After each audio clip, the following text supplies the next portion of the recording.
বাংলাদেশ এই পাকিস্তানের মধ্যে যে অর্থনৈতিক যে বিষয়টা দেখছি, এটা তো ট্রেড 1 বিলিয়নও হয় নাই, 1 বিলিয়নের নিচে এখনো।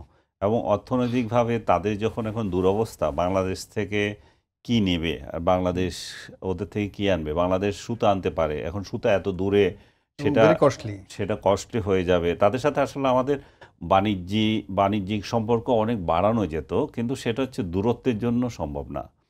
এখন তারা কতটুকু ছাড় দেবে, যে দূরত্ব, তোমার কস্ট এফেক্টিভ হওয়া, এগুলো কতটুকু দেবে। আমি দেখলাম যে আজকে আমাদের বিজিএমই এবং ওদের যে অর্গানাইজেশন, তারা আবার চুক্তি করছে, এমওইউ করছে, তাদের মধ্যে কোপারেশন কীভাবে বাড়ানো যায়।